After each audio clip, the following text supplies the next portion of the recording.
Welcome to another Team Summon Circus live duel. Tonight on the left side, we have Nick, who's playing, I believe it's Tearlaments. On the right side, we're playing Spright, spriting it up. Two very meta decks, you'll see these all the time in competitive scenes. I know how people don't really love Tier.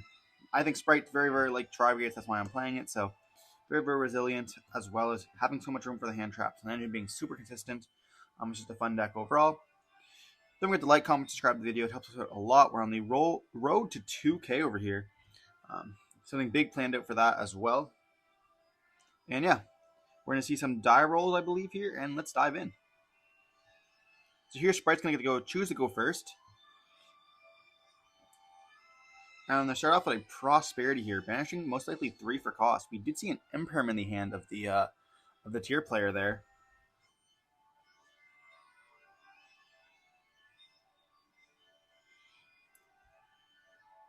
Here, what's doing for 1 elf, and then probably the Zeus lineup for the banishing here. We're going to see Skullmeister, a Jet, as well as the Swap Frog here. Seeing that they're a Magnamut, not a Jet, my bad. Choosing the Magnamut there.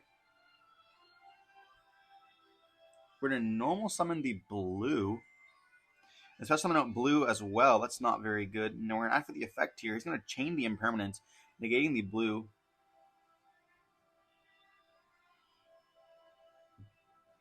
Interesting how it feels. And we're going to special summon out the Pixies. That's so bad. Why do we not normal summon the Pixies there?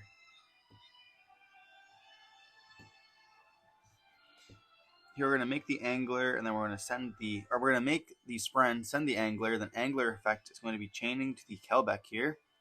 Bouncing back that Sprint. And we're going to summon out 2 Beavers here, but, bouncing back that Sprint can be good, but also bad. I don't know, it stops like a material. It stops from 32 Zeus, not 32 Zeus, 32 Gigantic. I think it's pretty important. But we also are able to use it another time, right? Because we have 2 Anglers in deck. So you're going to have a triple tag talents. And you're going to ask him to reveal his hand. So here he's going to show us the Sharon, the Instant Fusion, and then the Planet. And then we just like, oh no. Sharon's an insane card, but he needs another monster to go with it. Planet is another monster and is insane, but Instant Fusion is just Instant Fusion. It does everything, right? Planet will assure him that he gets another monster. Instant Fusion just gets you Cacalus, just practically full combo, and we're going to hit the Planet. We do have the carrot on the fields for the Instant Fusion, so now we have to bank on him drawing another monster card. And if he doesn't draw another monster card, then Sharon's going to be pretty much dead unless he draws another planet. That'd be pretty rough. We're trying to put him down the least cards possible, and we're going to keep that carrot on the field because we are negating that Instant Fusion for sure. So here we're going to go for the Bystial line, special summon out the Bystial as we chain to the the Gigantic. And Swap Frog's going to be able to actually bounce that Magnamut back in hand, so we will be able to activate it later, another turn. And just getting us another Bystial card. Then we're going to be overlaying for going for the elf. Then we're not overlaying, link for the elf. Then we're going to be summoning. Elf's going to summon back the Swap Frog. Swap Frog's going to go for the Toad, and it looks like here we're going to be able to search for an end phase for the Druid's Worm.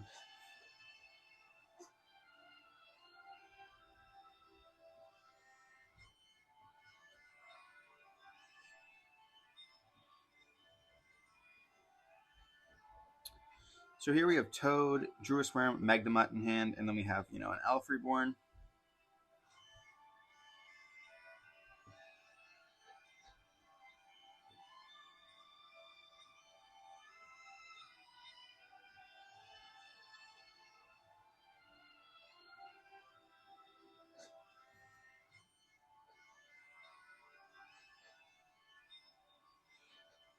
And it looks like he's playing some level 2s there, so I would assume that he's playing Tearlaments Spright, because we do see a lot of like level 2. We saw Gigantic, we saw the Toad. It's gonna normal summon the Beaver. That's insane. So now we know his 2 cards in hand is Instant Fusion and the Shiren. And he won't be able to activate the Shiren. He won't be able to activate the Shiren. We're going to be chaining the Totally Awesome here. And then we're going to be also chaining the Elf. Targeting. You target the Toad here. 100% do Toad. You know all the cards. You do Toad.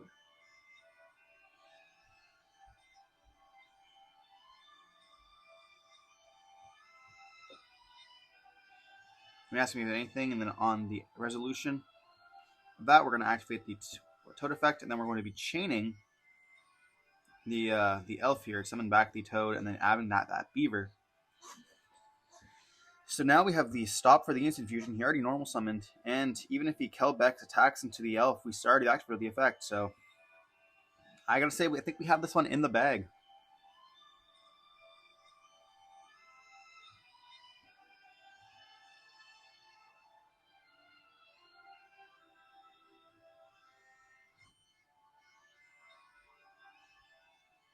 And here he's just gonna pass. He's gonna enter battle phase, attack into the Elf there, and we're gonna take some damage. But then he's gonna pass. He has no other cards.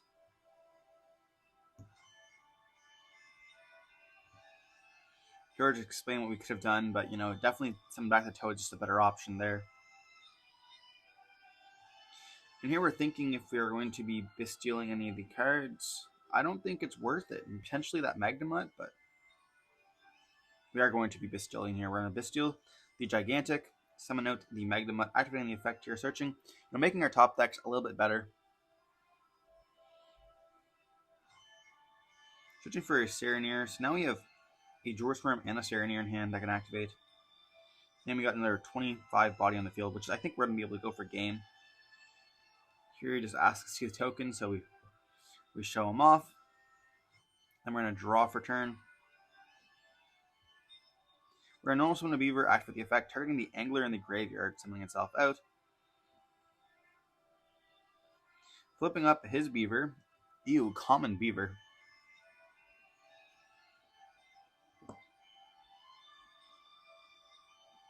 And as long as we keep a negate on the field and we make an Elf, I think we have this in the game if we can't go for game here.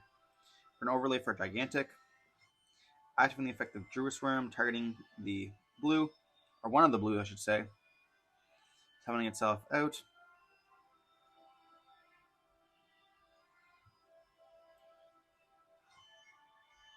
We're going to link away for the Elf here. Elf effect's going to activate as well as the Druisworm to send that to graveyard. It does not get its effect. Then we're going to activate the effect to summon out a Jet, a blue here, and then blue effect's going to search for the Jet. We're summon out Jet, and this should be 100% game. Searching for the double cross just in case. This is 100% game here. Yeah, there's more than enough on board, so. Just go to your battle phase and just poke, and that's going to be game 1. Kind of unfortunate there. TTT is such an amazing card if it goes off. Sometimes with the Kelbeck, and I guess Kelbeck is a little bit less impactful than, for sure, than like a Havness. Havness is insane. You're able to start up the plays, and it definitely is 100% always worth it. Even if you're like, oh, well, I might whiff, chances are you won't.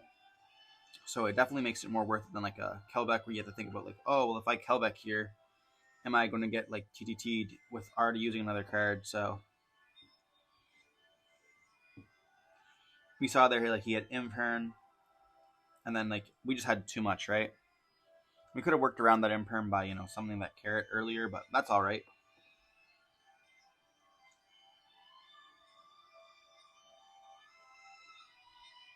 It makes sense to normal the blue if we have Carrot in hand already, as well as another blue in hand, because you can't special summon 2 blues twice per turn, so you want to maximize the amount of extenders you have in your hand.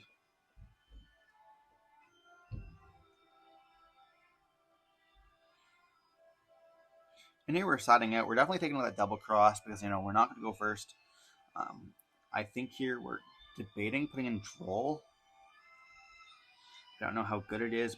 Probably deciding in the D-shifters. That'd be a solid guess, in my opinion. Here you're just looking at our tokens once again. Penguin Torpedo. We love penguins, so that's why all our penguins. We're gonna make some more tokens soon. I might make some content on how to make tokens for you guys, or we might open up like a little merch store or something like that. I don't know. You guys let me know down in the comment section below if you guys would be interested in any of that kind of stuff. We're trying out some new stuff for the year.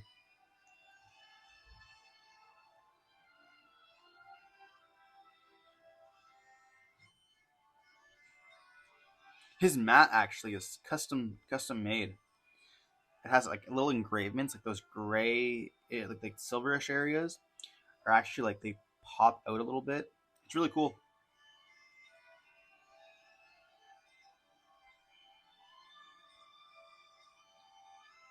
I believe he played Dark World in the past. That's why he has these sleeves. And he's picking up Dark World, so maybe you guys will see a Dark World mirror match going on. I love myself some Dark World, so I'm going to start off here by summoning it out.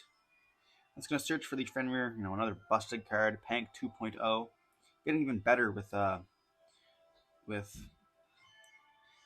Prira, or whatever we want to call it. Photon Hypernova coming out.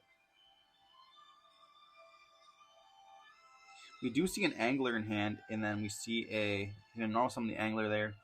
I think he had a Merly in hand too. Linking both those away for a Sprint. Oh, he has a Have in this. My bad. And then he's going to activate the Sprint effect. We're going to think here. We do have an Ash Blossom in hand.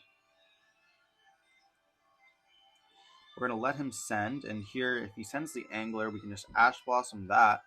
But if he sends the Merly here, we're kind of in trouble. Then the Angler, we're going to chain the Ash Blossom. Unfortunately, we got lucky there. He does have the Carrot in hand, so we can summon that and go to Gigantic. So push him on the Carrot here. I think he has Keldo Medora in hand as well. I know there's a Keldo in hand. Going for Gigantic here. This is going to activate the effect of Gigantic. We have another Ash in hand, but we cannot activate it. Going for the blue. Blue is going to search for the Jet. We all know how this goes. And then summoning out Jet. Jet effect is going to be able to activate. Searching for these Smashers. And he is locked into level 2, so he's not going to be able to use any of his tier cards for the rest of this turn, other than like being summoning Merly, but that's going to be it. And even then, like, do you even want to hit stuff other than Shufflers? I guess it wouldn't be too bad. We do see him playing IP here, so we could go into IP, then try to go to Unicorn. But I don't think that's quite logical. And we see a Mannequin Cat. That's weird.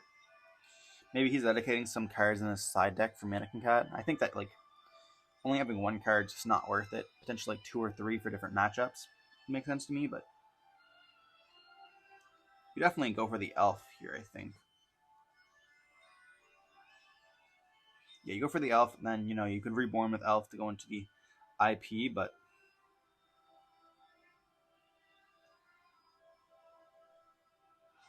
and then we're going to see Elf summon back the Carrot, setting one card, which is most likely a Smashers, and passing turn here.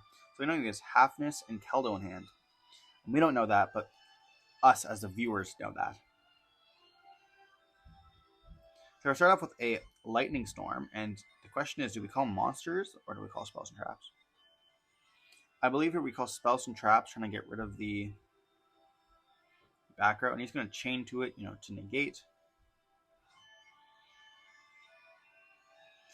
It kind of does the same thing. We're still getting rid of the thing. We're going to chain here a Druid Worm, as well as summoning itself out.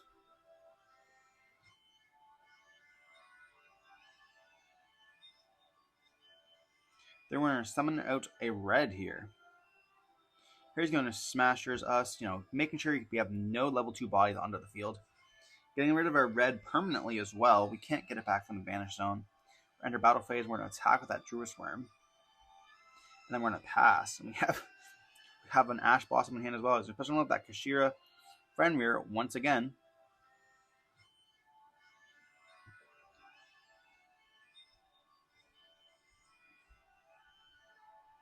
He's going to normal summon the Keldo. Interesting choice. Enter the battle phase. He's going to banish it face down. Very, very good. And attack us with a Keldo. Some elite gaming here. They want to set one card. No, 2 cards. We're doing that classic GOAT T set in 2022 Yu-Gi-Oh! 2023 Yu-Gi-Oh! That's wild. It's evolving, but backwards. Where he's going to normal summon the blue, especially summon out the other blue. He's going to activate the effect. We're going to Ash Blossom it. His extra deck is running pretty low here.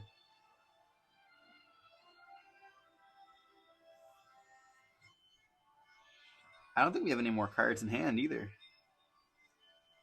And here we're just going to scoop it up, knowing that we do not have this game for sure. We went to game 3, you know, being able to not burn the clock, but being able to see some of the stuff, seeing some of his ratios as well, is quite useful.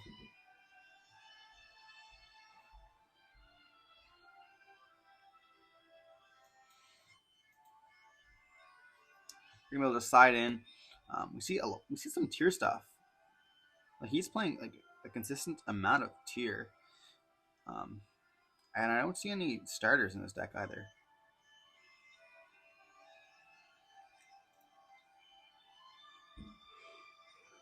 I think it's a very, very interesting deck. Like mashing them together. We do see a screen. Oh, that was a starter right there. So we saw one starter. Maybe he's siding up some of his tier, his sprite stuff when he's going first. There definitely is starters in there. I just feel like they clash so much. Like, if you starter or gigantic, you're just not doing any tier plays. But if you start with tier, you can actually go into the sprite stuff, which is pretty cool. The deck theory is definitely there.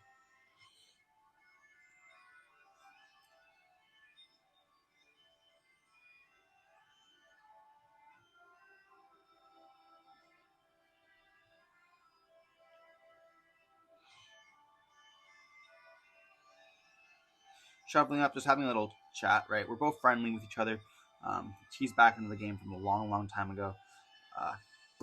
You know, we're very, very not known in the community, but we're constantly at the same locals. You know, being there, setting up a recording. We have two things recording most of the time. Soon to be 3. And just, you know, all in all, having a good time. So obviously we're gonna start here. You know, we choose for this one. We're gonna normal summon the Swap Frog. Not the best, not horrible either.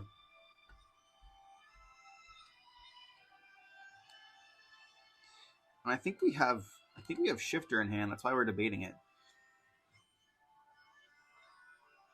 It's kind of bad when we have to debate about a Swap Frog effect. I think that would indicate immediately that we have Swap Frog in hand. Here we're going to special summon with the blue, activate the blue effect. Summon with the jet effect here is going to activate, getting with the double cross.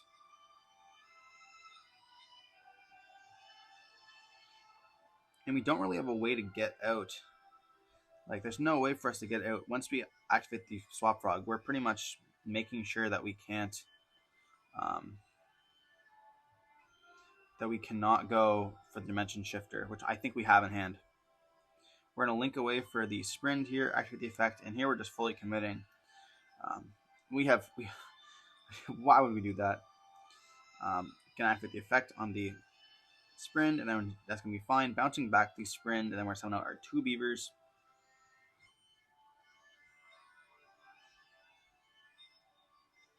They're going to activate the Triple Tide Talents once again, showing us the hand. And we see a Sully, a blue, a Merly, and a red. Well, here I think it's a pretty obvious choice of just taking that Merly right away from him. Because we can 100% stop a normal summon of red, special summon of blue, Yeah, you definitely, okay. I guess that way you'd have to stop them early, and if you stop them early, summon, you're fine. I guess the idea here is Toad. Yeah, we didn't even need to activate that swap effect. We could have just summoned out both those monsters. Then we could have just made Gigantic, activate Gigantic effect, summon out the Swap Frog overlay for the for Totally Awesome. Then we have Swap Frog, and oh, we're getting close to time. So we're going to summon out the Red Resonator, activate the effect, getting some life points out. We're going to link away for the Elf here, activate the Elf effect, summon back the Swap Frog, and we love time rules. Going for the Totally Awesome here, attempting to negate that Merly for sure. And we also have the trap card, so we can just take that level 2. Holy.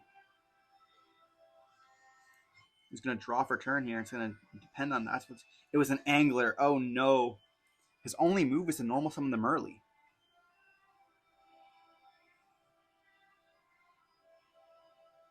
There's nothing else he can do.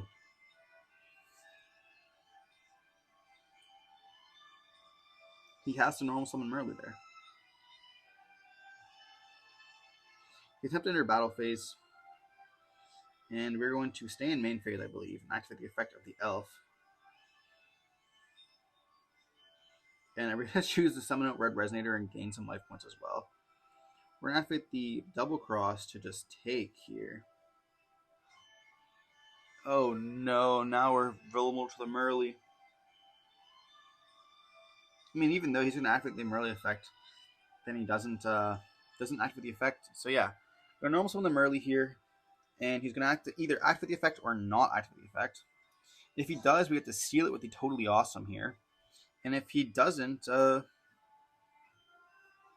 going to activate the effect, and we're going to Toad negate.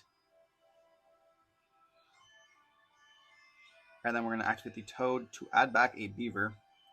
And if he had a starter in hand, we'd be hard punished here. But he's going to simply pass to us. And that pretty much seals the deal. We're going to draw for turn here. Normal summon the Beaver, activate the effect. And we're up in life points. We have a nice board here. And he does, unfortunately, not. We have the Elf for the Red Resonator if we needed it once again. We're going to see Angler here. Flipping that Merly face up. And there's no way we can't clear board.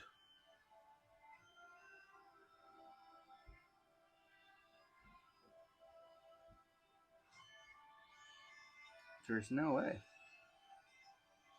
We can definitely deal 8,000 here, or definitely make the difference, right?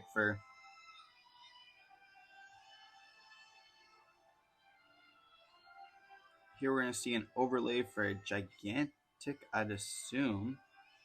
Yep, going for the Gigantic here. Activating the Gigantic effect, detaching the Angler. Summoning out blue. Blue effect's going to search for the Jet, I would assume. And then we're going to see a special note Jet. Jet effect's going to activate, adding us the starter.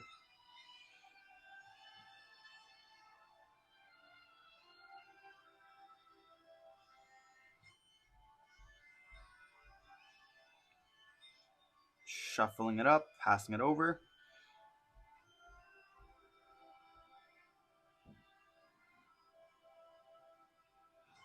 And I don't think we have enough for 8,000, to be honest. I mean, we do have the Sprint still.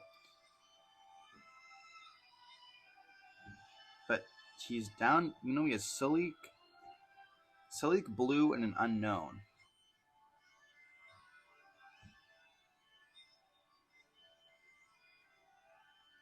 And here we're just trying to calculate, can we get enough for game? If we go for the Soul Sweeper here, we did level 2 lock us, but that will over the blue and the, I guess if you overlay blue and Beaver to get the 19, you'll be able to deal a little bit more damage is what we're going to see here. And that's 16, 19, plus 13, plus 14. Attack for 14 there. their athlete starter as well, and that should be enough for game.